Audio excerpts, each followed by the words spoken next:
Je m'appelle Jean-Baptiste, moi j'ai un parcours atypique puisque je ne viens pas du tout du monde de la chaussure.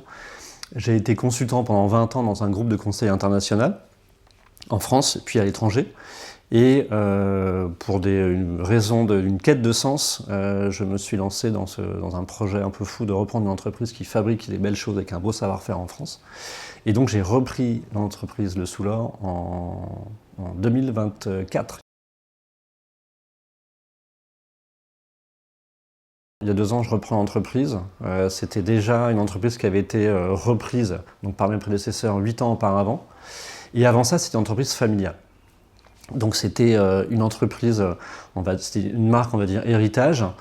Et je connaissais, en reprenant cette entreprise, que la portion récente de mes prédécesseurs. Et donc qui avait créé et relancé cette marque, Le Soulor, en 2016. Mais donc j'avais besoin un peu d'une prise de recul pour me détacher un petit peu de l'héritage très récent de mes prédécesseurs, qui était du coup un héritage empreint de leur personnalité, de leur caractère à tous les deux. Ils étaient deux, un Basque, un Béarnais.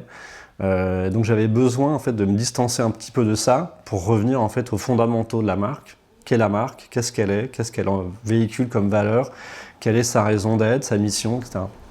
Donc j'avais besoin de redéfinir et de me remettre à plat tout ça pour repartir avec une matrice claire et qui me permettait d'embarquer l'équipe et nos clients. Il y avait un enjeu en fait de désirabilité en ouvrant cette marque à autre chose qu'à simplement une marque béarnaise. J'adore le Béarn, c'est là qu'on se situe, mais ça a peut-être un petit peu moins de force, un peu moins d'impact en termes de marque que l'art de vivre pyrénéen.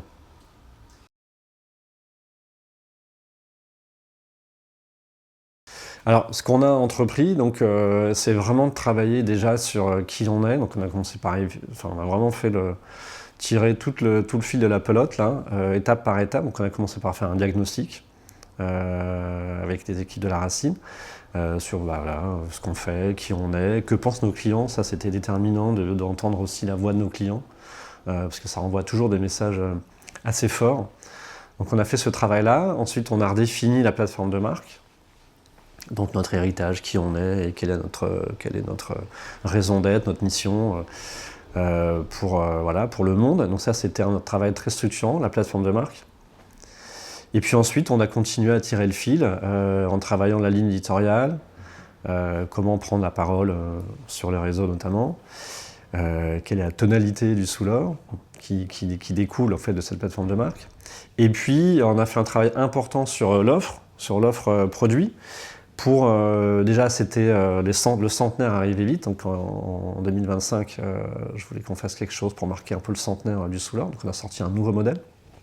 Et puis on a redéfini, avec le studio La Racine, des codes identitaires de notre offre. La question c'était comment avoir une offre plus reconnaissable, plus harmonieuse aussi, plus lisible pour nos clients. Comment reconnaître une paire de Soulor dans la rue? Voilà, c'est un peu à ça qu'on a travaillé. Et donc ça a été un travail aussi important, qui a beaucoup fédéré, on parlait de l'impact sur l'équipe, qui a beaucoup fédéré l'équipe, parce qu'on a travaillé vraiment de façon collective avec toute l'équipe de la Racine et de nos équipes à nous au Soulor, à l'atelier. Donc ça a été très très fédérateur et très structurant pour notre offre, puisqu'on a du coup modifier une grande partie de notre offre.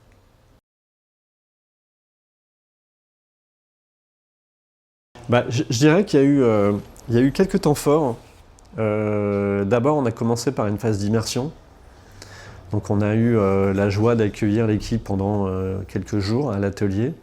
Et ça, c'était sympa, parce que du coup, c'était pas des conseils, des slides faits depuis Paris 11e, mais c'était une immersion complète pendant 2-3 jours dans notre univers, une rencontre avec nos artisans, vraiment une immersion en profondeur.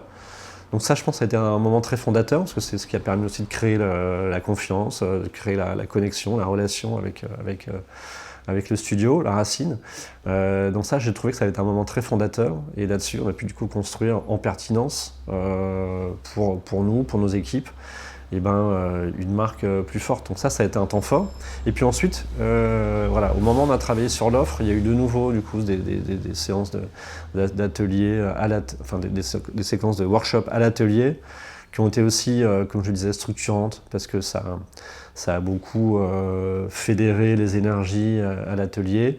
Ça a permis aussi, en termes de méthodologie, de favoriser l'appropriation du changement et l'appropriation du nouveau cap, de cette nouvelle direction artistique qu'on prenait. Donc ça, je dirais qu'en termes de méthodologie, ça a été des temps forts.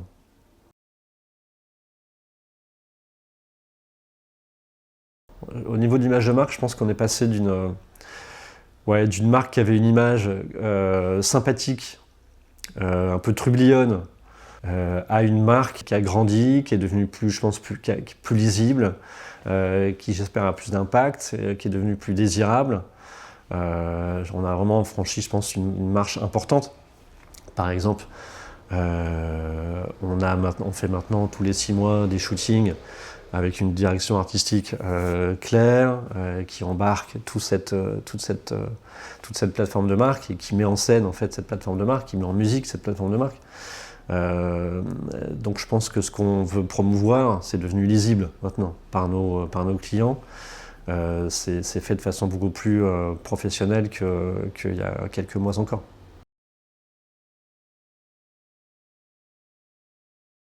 Oui, bien sûr, on peut le mesurer au travers de plusieurs indicateurs, notamment au travers d'indicateurs de nos ventes. En 2026, au moment où je vous parle, on fait une croissance très forte. On a une croissance de start-up, donc c'est, je pense, le résultat du travail qu'on a fait avec la Racine. Et puis on le voit aussi sur la diffusion de la marque sur nos réseaux, sur les réseaux sociaux. Le nombre de followers, par exemple, qui a beaucoup augmenté aussi. On a travaillé des cibles, des personas avec la Racine, et je vois ces gens-là venir à nous. Donc je me dis, on a fait un bon travail de ciblage. Et donc la clientèle se rajeunit, et on a beaucoup de commentaires très positifs sur ce qu'on fait, sur tout le travail qu'on a fait, sur tout le travail digital. Donc tout ça commence à donner du fruit. Le travail qu'on fait, ça nous amène plus de chaussures dans l'atelier. Donc ça remplit l'atelier, et puis ça change certains gestes dans la façon de fabriquer les chaussures pour nos artisans. Donc c'est ça les principaux impacts.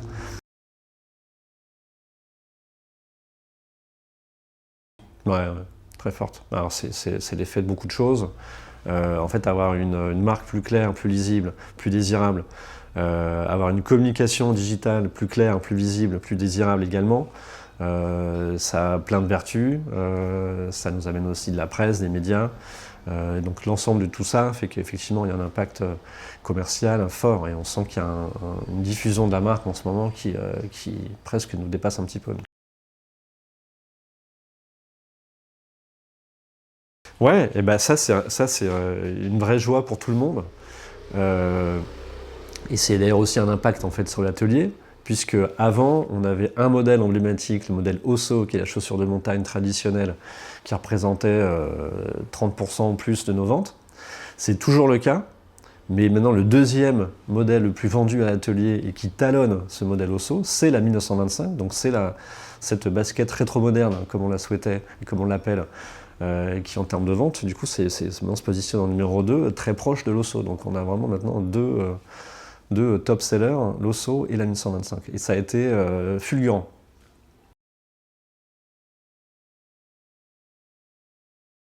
Moi, ce que je lui dirais, c'est que c'est un investissement qui est super important, et qu'il faut le faire parce que c'est très vertueux, comme je le disais, pour l'enjeu de clarification et d'alignement autour d'une vision commune, la plateforme de marque. Et c'est très vertueux du coup pour nos clients, pour notre façon de fabriquer dans des chaussures. Donc je dirais qu'il faut vraiment ne pas hésiter à le faire, parce que il faut le faire, parce que c'est extrêmement vertueux comme exercice.